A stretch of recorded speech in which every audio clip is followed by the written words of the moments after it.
Bismillahirrahmanirrahim. Alhamdulillahirrabbilalamin. Wassalatu wassalamu ala ashrafil anbiya wal mursalin wa ala alihi wa sahbihi ajma'in. Assalamualaikum warahmatullahi wabarakatuh dan juga salam sejahtera.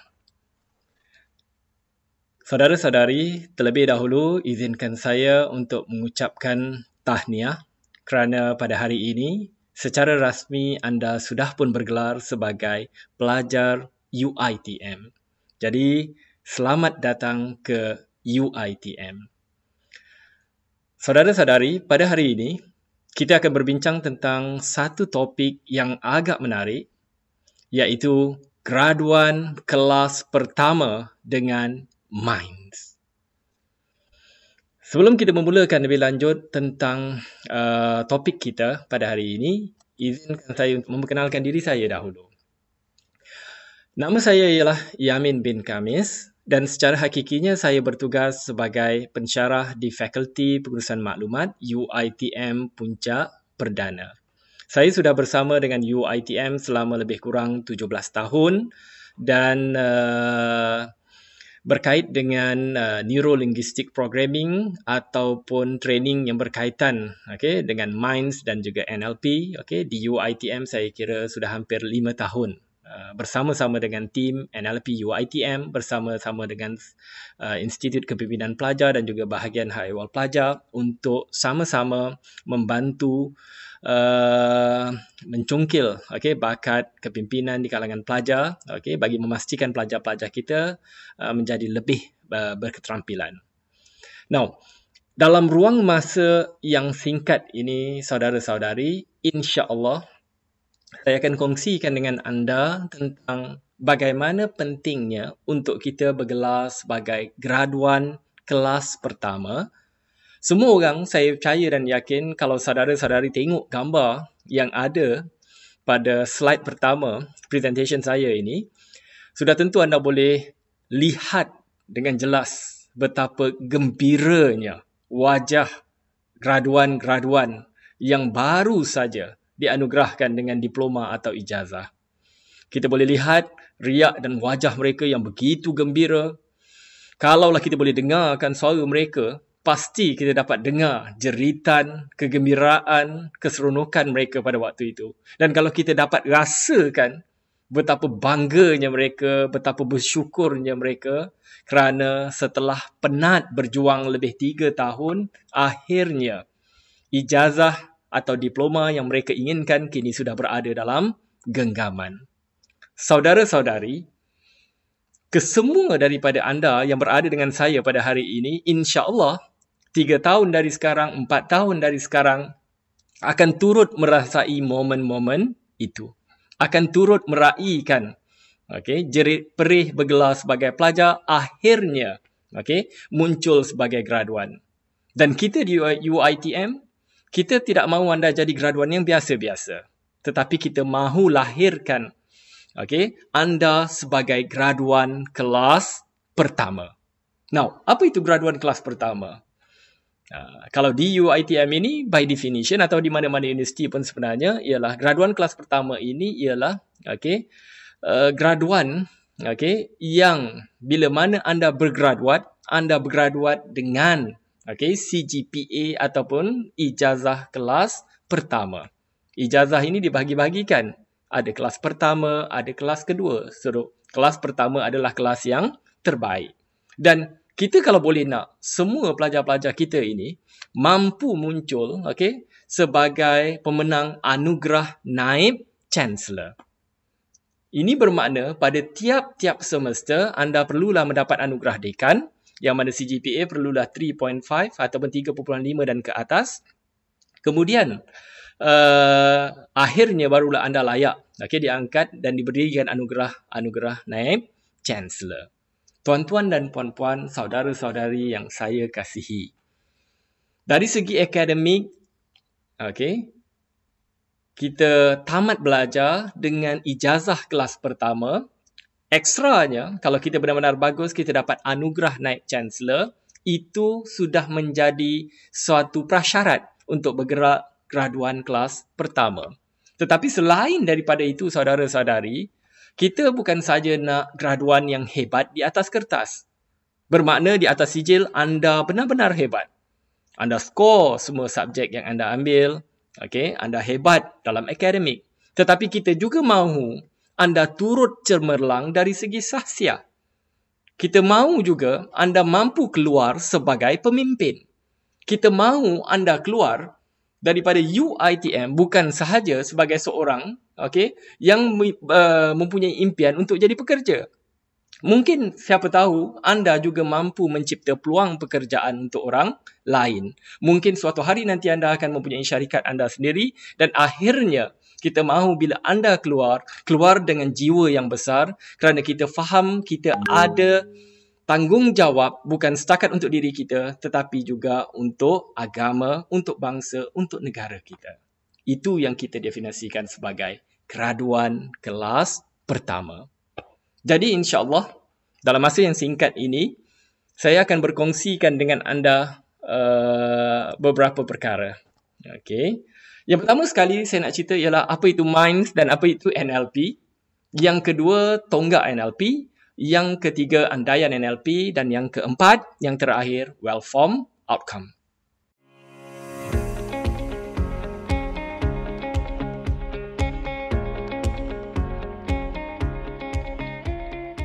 Bismillahirrahmanirrahim. Assalamualaikum warahmatullahi taala wabarakatuh. Alhamdulillahirabbil alamin wassalatu wassalamu ala asyrafil anbiya wal mursalin wa ala alihi washabihi ajmain.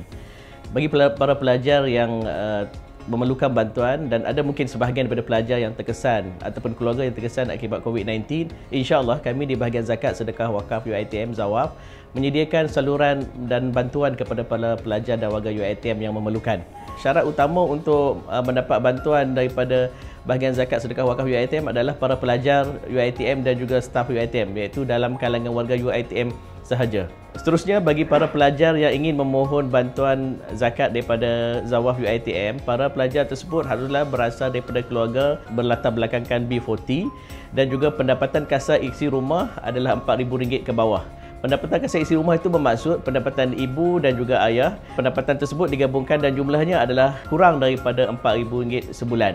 Para pelajar perlu melayari portal pelajar di mana di dalam portal pelajar tersebut terdapat sistem e-zakat. Jadi para pelajar boleh memohon bantuan zakat pelajar daripada sistem e-zakat tersebut.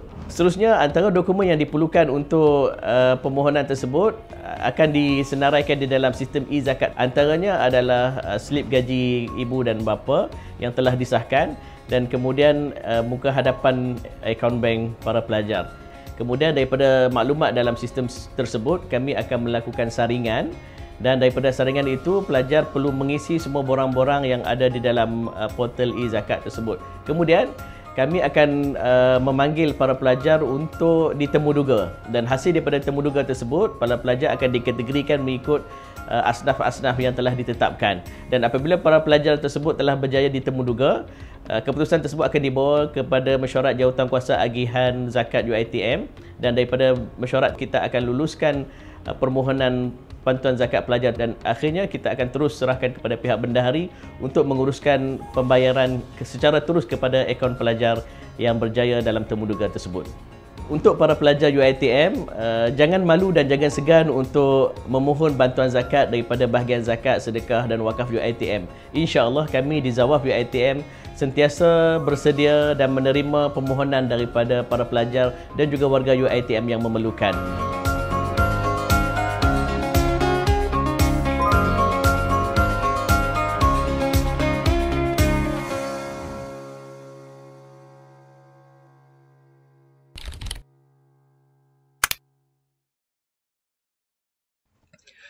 Saudara-saudari, kenapa kita katakan graduan kelas pertama dengan Minds? Minds sebenarnya adalah satu singkatan daripada Mind Empowerment for Success. Ini adalah sebuah program yang telah dirangka oleh bahagian Haiwal Pelajar menerusi Institut Kepimpinan Pelajar, dengan tujuan untuk melatih pelajar membina kecemerlangan, mencapai visi dan misi yang dimahukan menerusi teknik dan kaedah yang kita panggil sebagai Neuro-Linguistic Programming. Ada banyak kaedah dalam dunia ini yang boleh kita gunakan untuk meningkatkan keupayaan minda kita. Tetapi NLP adalah salah satu daripada tool yang kita pilih, dan insya-Allah dengan menggunakan NLP kita boleh memacu minda kita untuk mencapai apa yang kita mahu.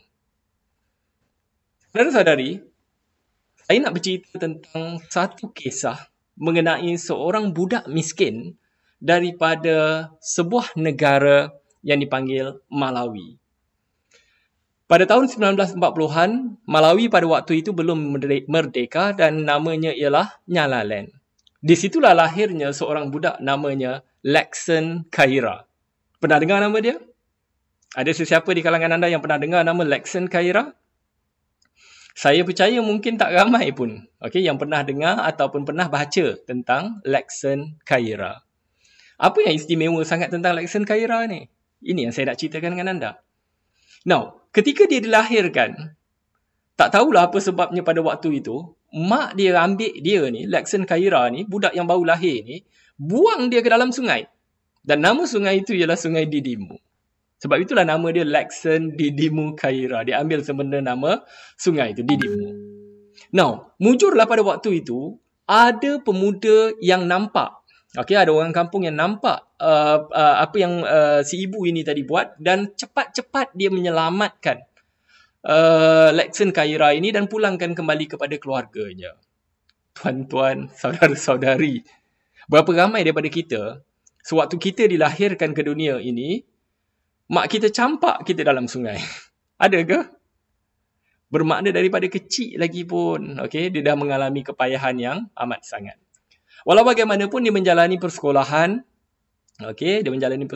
tetapi suatu yang istimewa tentang Laxon Khaira ni ialah, dia mempunyai satu cita-cita, satu tekad, iaitu dia kata bahawa sebaik dia habis belajar, dia mesti sambung belajar di Amerika. Dia tak sebut UiTM, tapi dia sebut di Amerika. Now, kenapa dia nak sangat pergi ke Amerika? Sedangkan pada waktu itu, dia ni bukannya anak orang kaya. Dia ni bukannya ada harta ke, mak dia pun bukan kaya. Dia kecil-kecil pun kena buang dalam sungai. Tapi kenapa? Dia ada satu impian untuk pergi ke Amerika. Bila mana pada waktu itu, rakan-rakan sebayanya tak terfikir pun nak pergi ke Amerika untuk sambung belajar. Normalnya pada waktu itu ialah habis saja belajar, maka mereka akan kerja, mereka akan kahwin, cari duit dan sebagainya. Tetapi tidak bagi Laxon Khaira. Saudara-saudari, sebaik habis belajar sahaja, maka dia pun memulakan perjalanan dia untuk pergi ke Amerika. Sebenarnya, dia sendiri pun tak tahu dekat mana Amerika itu. So, apa yang dia buat ialah dia berjalan. Hinggalah, dia berjumpa dengan Amerika. Mak dia sendiri pun tak tahu dekat mana Amerika tu. Tapi mak dia bekalkan dia makanan. Dan makanan yang dibekalkan tu sebenarnya cuma cukup untuk 2 hari saja. Boleh tak kita bayangkan, bila kita pun tak tahu lokasi sebenar itu, jauh ke dekat tu kita tak tahu berapa jauh untuk pergi ke Amerika. Now, maka bermulalah dia berjalan pada waktu itu. Saudara-saudari, suasana di Malawi, suasana di Afrika pada waktu itu bukanlah sebagaimana hari ini.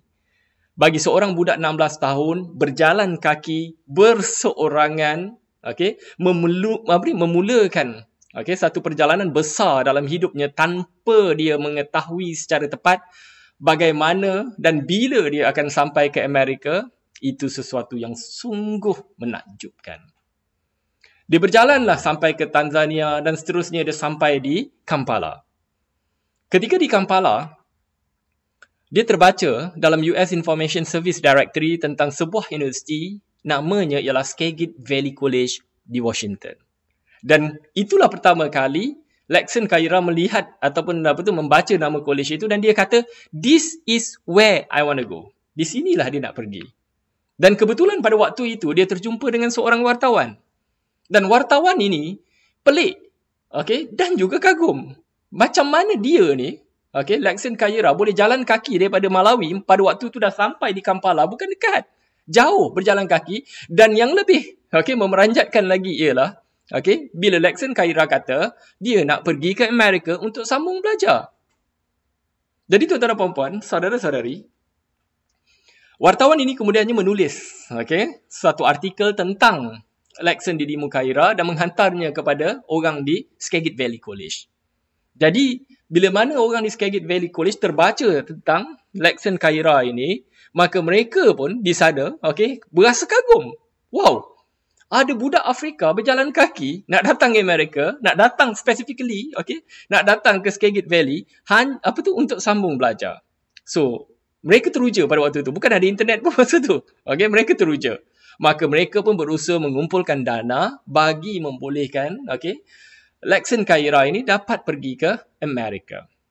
Daripada Kampala tadi, Lekson Kaira meneruskan perjalanannya sehinggalah dia sampai di Sudan, di Khartoum. Now, kenapa di Khartoum? Ialah kerana di situ ada American Embassy dan di situ juga dia boleh buat visa. Ketika mana dia mulakan perjalanannya, dia tak tahu pun nak ke Amerika itu, yang pertama kena ada visa. Yang kedua kena naik kapal terbang. Dia positif, dia ingat dia boleh berjalan kaki dan boleh sampai ke benua Amerika. Tuan-tuan dan puan-puan, saudara-saudari, perjalanan yang disangkakan oleh ibunya, mungkin mengambil masa 2 hari, rupa-rupanya mengambil masa hampir 2 tahun. Bayangkan, budak miskin yang tidak punya apa-apa, berjalan kaki daripada rumahnya di Malawi, menempuh perjalanan kalau ikut peta pada zaman moden ini, saya tengok daripada Google Map ini, sekitar 5,000 kilometer daripada Malawi hingga ke Sudan, bahannya semata-mata untuk mencapai cita-citanya untuk melanjutkan pelajaran di Amerika. Apa agaknya yang anda belajar daripada kisah Lekson Kaira? Berapa ramai daripada kalangan kita hari ini yang terpaksa menempuhi kesukaran seperti mana Lekson Kaira? Saya percaya ada daripada kalangan anda yang baru berumur 18 tahun, 19 tahun. Berapa ramai yang dah 2 tahun berjalan kaki hanya untuk sambung belajar pada peringkat ijazah atau diploma. Tapi itulah yang dilalui oleh Lekson Didi Mukaira. Kalau orang lain belum tentu akan sanggup untuk melalui perjalanan yang begitu panjang dalam keadaan yang tidak selesa berjalan kaki, dalam ketidaktentuan, tak tahu nasib hujung pangkal, tetapi masih kekal dengan matlamat yang satu, iaitu untuk sambung belajar. Nah, sekarang anda dah pun berada di UiTM. Agaknya macam mana anda akan meneruskan pelajaran di sini? Kalau Lekson Didi Mukaira boleh, apatah lagi anda yang tidak perlu bersusah payah seperti beliau.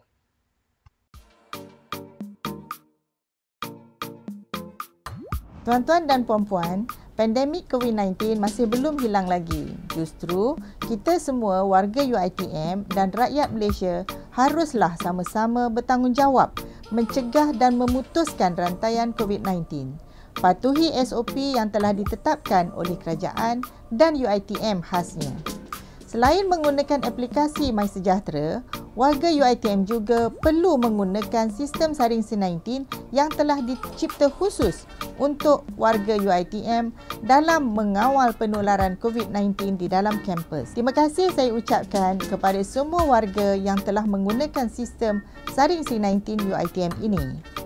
Terima kasih diucapkan kepada pengurusan eksekutif universiti kerana sentiasa memberi sokongan padu dan komitmen semasa kami di awal pembangunan sistem saring C19 UiTM tahun 2020. Terima kasih juga kepada pasukan staf pusat kesihatan, infrastruktur dan semua pihak yang terlibat dalam membangunkan sistem saring C19 UiTM ini sebagai inisiatif yang proaktif untuk menghadapi pandemik COVID-19 pada awal tahun lepas. Inovasi sistem saring C19 UiTM telah mula digunakan di seluruh kampus UiTM sejak April 2020 dan telah mendapat pengiktirafan terbaik di peringkat kebangsaan pada bulan November. Inovasi saring C19 telah mendapat anugerah pasukan terbaik Johan Sektor Awan Persekutuan dan anugerah emas 5 bintang dalam Konvensyen Inovasi Kebangsaan Anjuran Malaysian Productivity Corporation MPC dalam APIX 2020 dan insya-Allah akan mewakili Malaysia dalam konvensyen di peringkat antarabangsa pada tahun ini. Dengan hanya menjawab 4 soalan mudah saringan risiko menggunakan sistem saring C19 UiTM pada setiap hari, kita terus dapat mengetahui kategori risiko dalam rantaian COVID-19 bagi setiap individu sama ada kategori A, B, C, D atau E. Hal ini amat penting sebagai langkah untuk kita mengambil tindakan dengan cepat bagi mengawal penularan jangkitan COVID-19 dalam kalangan warga UiTM. Semua staf dan pelawat juga perlu mengimbas QR kod saring C19 UiTM di setiap permis di dalam kampus untuk sebarang urusan. Tujuannya adalah supaya kita dapat mengesan dengan cepat setiap pergerakan individu dan kontak rapat yang berisiko di tempat kerja. Kejujuran anda membuat pengisytiharan tahap risiko anda dan kejujuran anda mengimbas QR kod di setiap lokasi permis yang dilawati sangat diperlukan. Ini adalah untuk mengelakkan orang lain yang berurusan dengan anda menjadi kontak rapat yang berkemungkinan mendapat jangkitan COVID-19 atau sebaliknya. Saring C19 UiTM juga digunakan untuk memudahkan urusan solat Jumaat mengikut kuota yang ditetapkan oleh kerajaan, membuat saringan kepada pelajar-pelajar berkeperluan khas memasuki kampus, saringan menghadiri apa-apa program dalam kampus dan juga dalam urusan majlis janji temu UiTM yang lalu.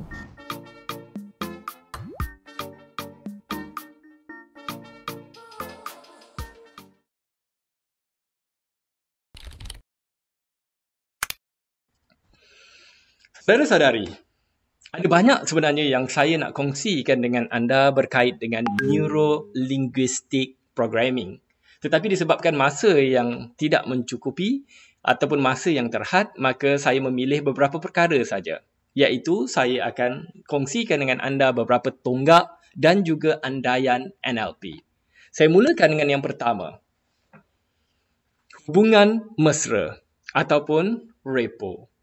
Bila kita sebut soal repo, ia ialah soal tentang bagaimana kita mampu membina hubungan mesra di antara seorang individu dengan individu yang lain. Saudara-saudari, kenapa repo sangat penting? Tuan-tuan dan puan-puan, bila kita berkomunikasi, bila kita berhubung dengan semua orang di sekeliling kita, sudah tentulah kita hendak hubungan itu berlaku dalam keadaan yang sangat baik. Bila mana kita memerlukan sesuatu, umpamanya kita memerlukan pertolongan, kita memerlukan perhatian daripada guru-guru kita, daripada pensyarah-pensyarah kita. Kita tak akan dapat apa yang kita mahu kalau kita tidak ada repo yang baik. Maknanya hubungan kita dengan dia dingin. Hubungan kita dengan dia itu tidak baik. Berbanding sekiranya kita mempunyai hubungan yang baik, saat kita buka mulut sahaja bersuara, kita perlukan bantuan, orang dengan mudah akan bantu kita. Saudara-saudari, membina repo yang baik ini adalah salah satu daripada tonggak NLP. Bermakna dekat sini, bila kita mulakan pengajian kita untuk menjadi graduan kelas pertama, latih diri kita sedari hari pertama lagi untuk sentiasa membina repo yang baik dengan siapa-siapa sahaja. Kita tak jumpa kawan kita, mungkin awal-awal ini kita tak jumpa secara fizikal, kita cuma jumpa di dalam platform online. Maka mulakan dengan repo yang baik. Tegur kawan-kawan kita dengan baik. Berikan first impression yang baik. Bila kita bertemu dengan pensyarah-pensyarah kita di dalam kelas online umpamanya, tunjulkan diri kita supaya pensyarah kita kenal kita. Supaya mudah nanti di suatu ketika untuk kita bertanya soalan-soalan, mendapat penerangan yang lebih, perhatian yang lebih. Tuan-tuan dan puan-puan, penting untuk kita membina repo supaya memudahkan kita bercampur dengan semua orang di situ. Now, selain daripada hubungan dengan individu, hubungan dengan masyarakat dan sebagainya, maknanya hubungan sesama manusia, saya juga selalu katakan penting untuk kita membina repo yang baik dengan diri kita. Kalau hari ini, cuba tuan-tuan dan puan-puan, saudara-saudari, cuba sekarang ni sebut. Ikut saya. Saya graduan kelas pertama. Cuba sebut. Saya graduan kelas pertama. Now, berapa ramai yang bila sebut itu tadi, di dalam hatinya tu tertawa kecil. Berapa ramai yang bila sebut itu tadi, dia ada rasa macam, takkanlah saya ini mampu jadi graduan kelas pertama. Okay? Saya ni graduan biasa-biasa saja. Berapa orang yang ada rasa macam itu? Saudara-saudari, kalau dengan diri kita sendiri pun, di dalam hati kita pun meragui kemampuan kita, apa yang kita mampu, bermakna dengan diri kita pun repo kita tak cukup baik. Mulakan secara dalaman, bina hubungan yang baik dengan diri kita, mulakan dengan bersangka baik dengan potensi kita. InsyaAllah selepas itu, dengan siapa-siapa saja yang kita jumpa, okay, kita akan mudah mesra. Itu tonggak yang pertama. Kita katakan, jom ikut dengan saya. Mari kita katakan, every day, in every way, I am better and better. Cuba ulang, cakap berkali-kali, beritahu kepada diri kita bahawa setiap hari, dalam apa keadaan sekalipun, kita mesti jadi lebih baik dan lebih baik. Itu yang kita mahukan. Saudara-saudari, kata-kata yang baik ini sebenarnya ibarat doa. Bila kita beritahu sesuatu yang baik, sebagaimana kita kata we want to become better and better, maknanya dekat situ kita beritahu diri kita seolah-olah kita berdoa dengan Tuhan, ya Allah, jadikanlah aku insan yang lebih baik daripada semalam, dan jadikanlah aku manusia yang terus baik. Maka berdoalah. Yang kedua, saudara-saudari, ialah sensory awareness ataupun kesedaran sensori. Manusia ini dikurniakan dengan 5 deria. Ini yang kita panggil sebagai visual, apa yang kita lihat, auditory, apa yang kita dengar, kinesthetic, apa yang kita rasa, olfactory, apa yang kita hidup, dan juga gustatory, apa yang kita rasa melalui lidah kita. Dan kelima-lima deria utama manusia ini sebenarnya memberikan maklumat kepada minda kita. Dan menerusi maklumat yang kita cerap inilah, maka kita interpretasikannya melalui pelbagai cara. Jadi, tuan-tuan dan puan-puan, dalam NLP, kita mementingkan sangat, terutamanya 3 deria ini, iaitu VAK. Visual, Auditory, Kinesthetic. Nanti saya akan ceritakan lebih lanjut. Now, NLP yang ketiga ialah fikiran penyudah. Ataupun dalam bahasa Inggerisnya kita sebut sebagai outcome thinking. Outcome thinking. Maknanya kita bermula dengan pengakhiran di minda kita. We start with an end in mind. Bila saya tanyakan kepada anda, kalau saya tanyakan kepada anda, mengapa anda berada di sini? Apa agaknya jawapan anda? Kalau kita nak capai apa yang kita mahu, kita mesti nampak, dengar dan rasa dengan jelas apa yang kita mahukan di akhirnya. Bukan kita tengok di tengahnya, tapi kita tengok di akhirnya nanti apa sebenarnya yang kita mahu. So, ini dia 3 tonggak NLP. Baiklah, seterusnya saya kongsikan dengan anda dengan beberapa andaian NLP yang insya-Allah akan sangat berguna kepada diri kita untuk bergelar sebagai graduan kelas pertama. Yang pertama, tuan-tuan dan puan-puan, kita mempunyai sumber yang mencukupi untuk berjaya. We have enough resources to succeed. Saudara-saudari, cuba lihat pada kisah Lekson Didi Mukaira tadi. Kalau berbanding dengan Lekson Kaira, kita sebenarnya jauh lebih bertuah. Kita tak perlu berjalan sehingga 5,000 km semata-mata untuk sambung belajar. Kita bukannya datang daripada keluarga yang benar-benar susah sehingga perlu menempuhi apa yang telah ditempuhi oleh Lekson Kaira. Mungkin ada di kalangan kita yang susah, tetapi percayalah ada orang lain yang lebih susah. Tetapi dalam kepayahan itu sebenarnya apa yang telah dianugerahkan oleh Tuhan kepada kita sudah cukup lengkap. Dari segi fizikal, kita cukup sihat. Kita cukup sifat. Dari segi mental, kita ada minda yang sihat. Kita datang ke UiTM, ini hari pertama kita, ini minggu-minggu pertama kita di UiTM. Kita sudah didedahkan dengan arah tuju yang sepatutnya kita pergi. Dan semua orang daripada kalangan kita ini sebenarnya sudah ada sumber yang mencukupi untuk berjaya. Jangan kita letakkan alasan, jangan kita letakkan halangan-halangan yang remeh daripada kita capai kejayaan. Kalau Lekson Khairah boleh, kalau orang lain setiap tahun, di UiTM beratus-ratus dapat anugerah naib chancellor, beribu-ribu keluar dengan kelas pertama, mendapat ijazah kelas pertama, maka mengapa tidak kita? Ini dia. Yang kedua, ada kegagalan yang ada hanya maklum balas. There is no failure except feedback. Saudara-saudari, dalam hidup kita, dalam kehidupan kita, pasti kita tidak boleh elak kadangkala kita akan berhadapan dengan kegagalan. Tetapi sebenarnya, bila mana kita gagal, kita bukanlah gagal total. Sebaliknya, kita akan benar-benar gagal jika kita gagal belajar daripada kegagalan itu. Saya percaya dan yakin setiap kegagalan yang kita alami sebenarnya adalah pengajaran yang terbaik untuk kita jadi manusia yang lebih matang, untuk kita jadi manusia yang lebih bijaksana di masa hadapan.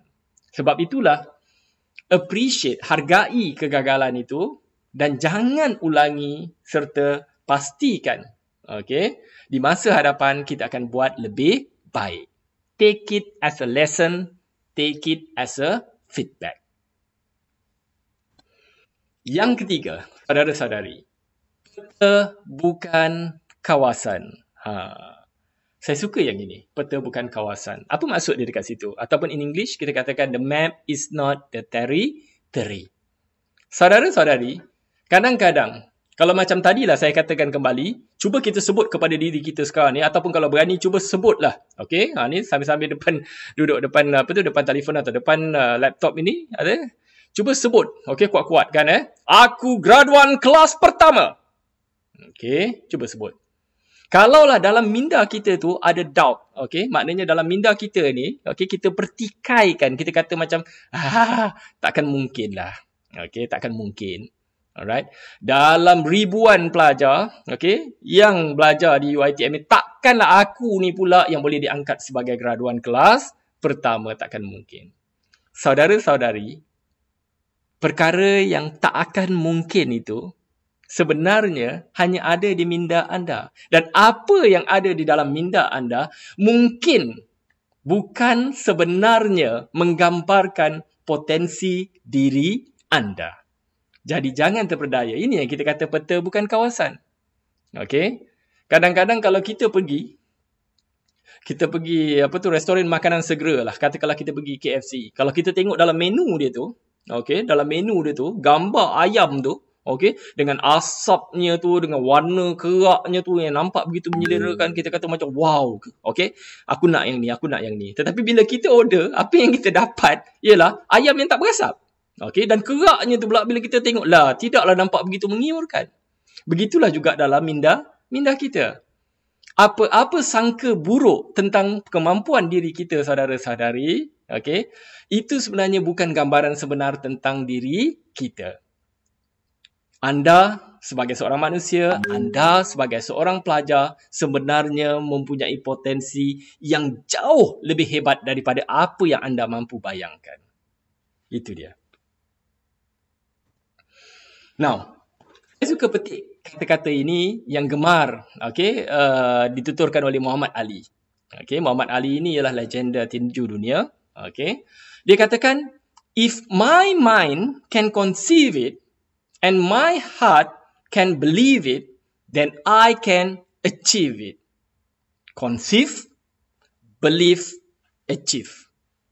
Saudara-saudari, sesiapa pun boleh jadi apa yang anda mahu sekiranya you can conceive, you do believe, insya-Allah suatu hari, you will achieve. Saudara-saudari, saya ingin tutup dengan well-formed outcome. Setiap daripada kita seharusnya pada saat ini perlu ada suatu well-formed outcome. Apa agaknya pada akhirnya yang kita mahukan. Sebab itulah saya tanya kepada anda sekarang, mengapa anda berada di sini? apakah sebenarnya tujuan anda berada di sini? Saya tidak tahu tentang anda. Saya tidak tahu apa yang anda mahukan, tetapi sekiranya anda katakan anda berada di sini hanyalah semata-mata sebab mak saya suruh sambung belajar, okey, maka anda belum kenal lagi, okey, apa yang anda mahukan. Cuba tanya lagi diri anda, setelah aku dapat apa yang aku mahukan ini, maka what's next? Apa yang aku akan gunakan? Cuba tanyakan kepada diri anda. Dan setelah anda dapat jawapannya, cuba tanya lagi. Semakin banyak anda cungkil, semakin dalam anda gali, maka akhirnya saya yakin dan pasti anda akan menemui jawapan sebenar kenapa anda berada di sini. Now, bila kita sebut well-formed outcome, sebaik-baiknya, ianya ditulis. Sebaik-baiknya ianya diluahkan, dalam bentuk kalimah, dalam bentuk ayat. Alright? Dan ayat anda ini, the well-formed outcome ini seharusnya spesifik, measurable maknanya boleh diukur, achievable boleh dicapai, realistic bukan benda yang angan-angan tak boleh dicapai, dan juga time bound maknanya ada masanya bila kita nak capai. Itu adalah outcome yang kita panggil sebagai the smart outcome. Now, di dalam membuat well-formed outcome, saya sarankan biarlah well-formed outcome itu bersifat personal. Maknanya itu ialah sesuatu yang kita mahu. Dan kenyataannya mestilah positif. Dan ia mestilah present. Maknanya kita mahukan sekarang. Dan ayat-ayat di dalam well-formed outcome juga, sebaik-baiknya biarlah ada elemen visual, auditory, kinesthetic. Kita boleh lihat, kita boleh dengar, kita boleh rasakan. Saya berikan anda satu contoh well-formed outcome yang mungkin boleh jadi panduan kepada anda untuk membina your own well-formed outcome. Ini contohnya. Saya melihat diri saya di atas pentas menerima scroll ijazah sarjana muda di Dewan Agung Tuanku Chancellor UiTM pada 27 hari bulan November tahun 2024 sambil kedengaran tepukan dan sorakan gemuruh para hadirin. Saya disambut dengan pelukan erat daripada keluarga tercinta yang membuatkan diri ini berasa begitu teruja hingga menitiskan air mata kegembiraan. Saudara-saudari, sila tuliskan your well-formed outcome, sila tampalkan di tempat yang anda mudah lihat, setiap hari baca, setiap hari tanamkan sedalam-dalamnya bahawa suatu hari nanti inilah yang ingin aku capai. Graduan kelas pertama. Sebelum kita tamatkan sesi kita pada hari ini, jom sama-sama kita luahkan kalimah ini bersama-sama. Ini suara saya. Ini suara saya. Ini suara saya. Ini kemahuan saya. Saya pemimpin. Saya percaya. Saya cipta kejayaan. Saya graduan UiTM. Graduan cemerlang. Mara. Mara. Mara.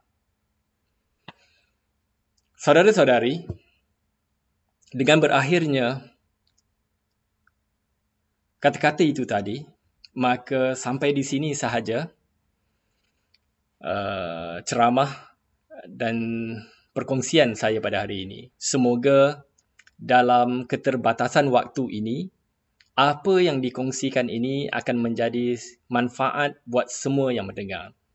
Sama-sama kita berdoa, semoga suatu hari nanti, 3 tahun, 4 tahun daripada sekarang, semua yang berada bersama-sama pada ketika ini akan muncul sebagai graduan kelas pertama.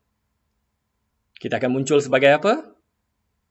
Graduan kelas pertama. Sesungguhnya yang terbaik itu datang daripada Allah Subhanahu Wa Taala dan segala kelemahan itu adalah datang daripada diri saya sendiri. Sekian, wabillahi taufiq wal hidayah. Wassalamualaikum warahmatullahi wabarakatuh. Terima kasih semua.